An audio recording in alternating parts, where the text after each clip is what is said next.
Hey Stitch Cutie, I'm Brittany with Stitches of Love Quilting, and thanks for joining me on the video tutorial for making the Sing block from the All Through the Night Club we offer here at stitchesoflovequilting.com. So before we get started, let me tell you a few of the tools that we'll have on hand. The first thing that you need is, of course, your kit that you get in the mail. So let me tell you what's in your kit. So the pattern is designed by Bonnie Sullivan.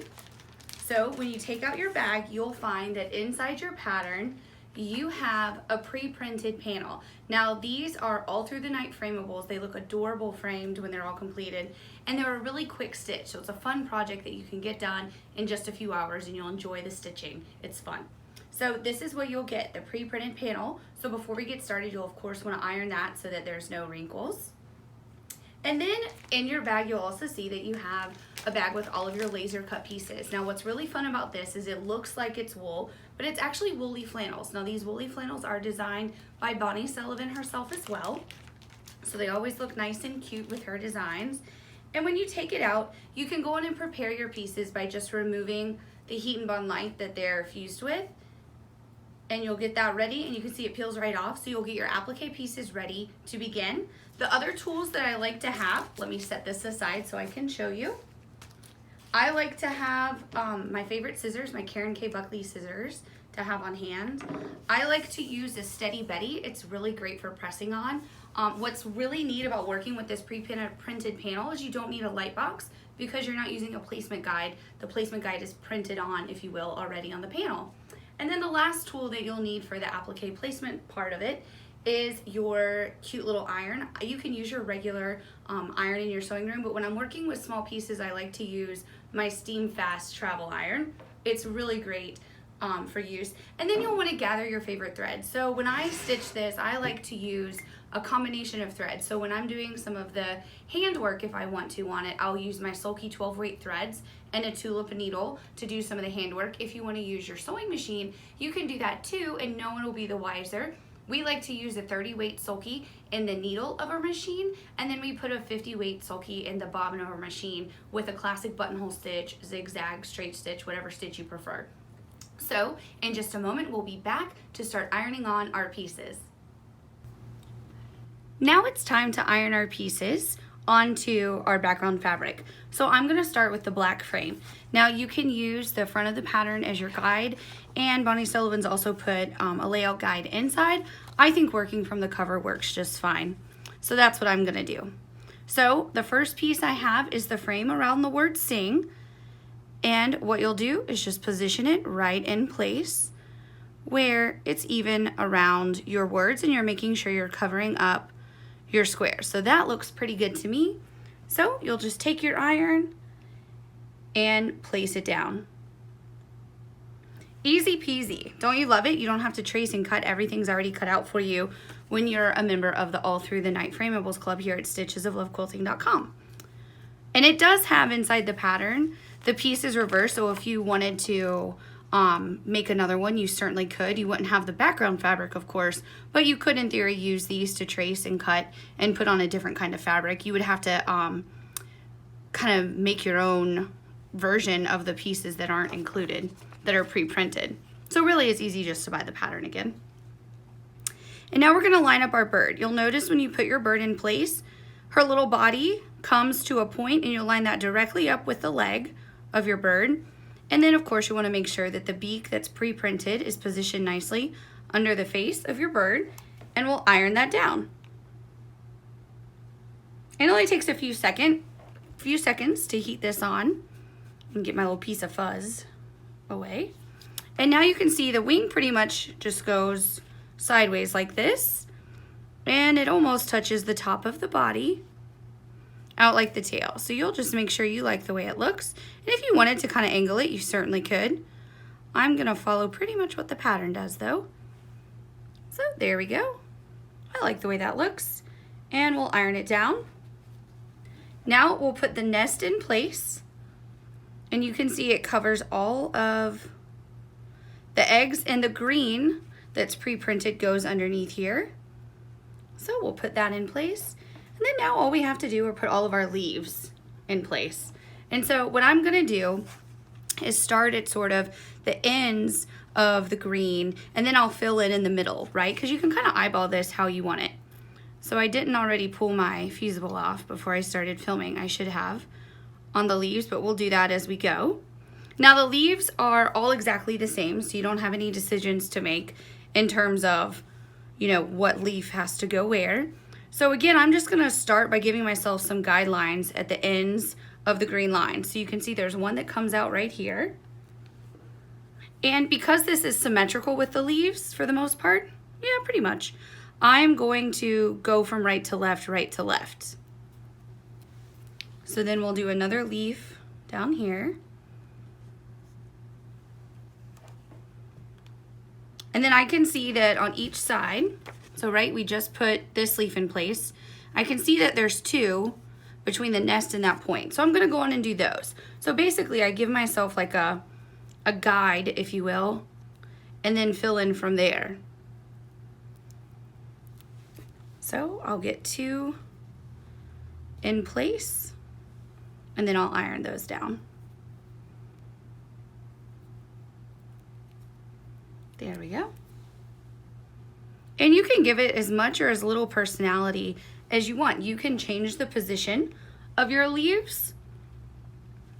You can make it yours. But isn't it neat? It really starts to come alive once you put all the leaves on this design.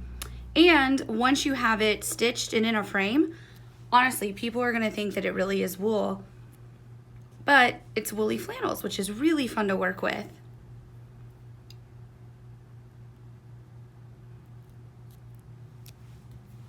All right, and then we'll get this leaf in place. There we go. So now just iron that down. And now I'm gonna go up to my points up here. So let's see where the leaves go. So if you can see right here, I'm gonna do a leaf here, and I'm gonna do a leaf right at the end here. So let's do those two.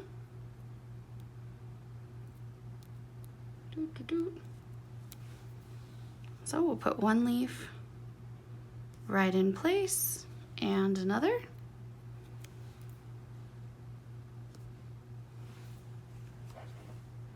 There we go. So easy. Don't you love working with that? So I really love working with pre-fused laser cut applique pieces because when you open your project, you get to start stitching right away. And I think that's fun. And if you, so see what I just did there, my nail hit my fusible. So I'm just gonna let that, I heated it for a second, and then I'll let it sit there, and then I'll come back and peel it. Because sometimes my nail gets kind of between the fabric and the fusible. I kind of have days where like I'll do that many times, and then I'll go like several weeks where I never do that. But if that happens, it's no big deal just to heat it briefly for a second, and your piece will work like a charm. There we go. And now let's fill in. So you can see between these two leaves are two more leaves going like, let's see, about like that and about like this. So let's get those in place on both sides.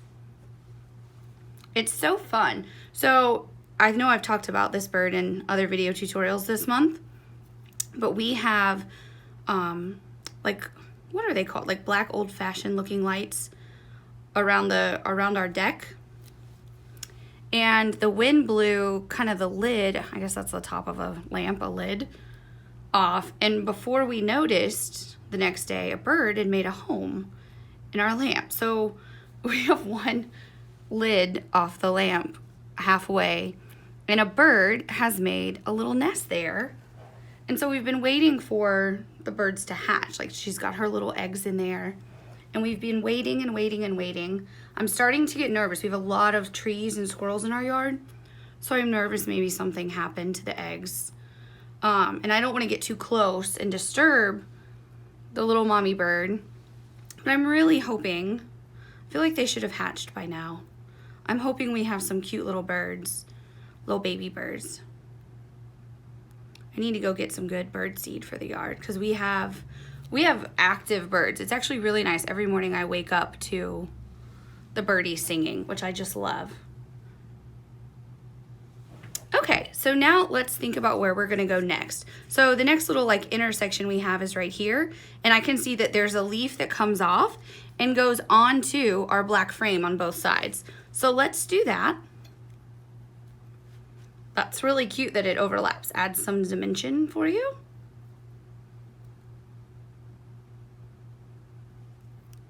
There we go. So, and again, it's at the intersection and it just goes onto the black frame around the word sing. And then we'll repeat that for this side, again, because the design is pretty much symmetrical. And you can add, like, tilt it if you want a little, give it a little interest, however you'd like it. So then let's work our way back to the top. Whoop, didn't quite iron that one enough. There we go. All right, so now let's take a look at the next sleeves we'll do. So we can see that there is one more right here and one more right here. So let's do those two. So you can see what I'm doing. I'm kind of giving myself like anchor points, if you will. There we go. And that way it's easy to work and make sure that I'm not going to cover a red berry or use too many leaves in one spot and not another spot. There we go. So iron that. And you could place more leaves down at a time and then iron it. I'm going slow just so you all can see. Maybe this is your first time working with applique. This actually is a very good project for beginning applique because it is pre-fused and pre-cut. It's pre-printed. And so it's a nice quick project. And it looks so sweet in your house framed. I actually keep these here at the office. We all enjoy it here at the office to get to look at it every month. There we go. Okay, so now let's go back down to the bottom. So we have these in place. And so now we can see that there's 1, 2, 3, 4, 5, 6. So I'm just gonna grab 6, 2, 3, 4, 5, 6, and let's put those all in place. So there's 3 along the outside and 3 along the inside. So I'm gonna put all of them in place because there's not really any anchor points, right? So I wanna make sure that I get them where I want them. And then I can see between these dots, there's another. I know, it's like watching paint dry to watch me get this off. Sorry guys, I should have peeled that before I filmed. But alas, here we are. You have to peel yours too, right? So we can peel together. And then we have one above the dot here. So now let's look at what's on the inside. We have one more here, and then we have 2 right here.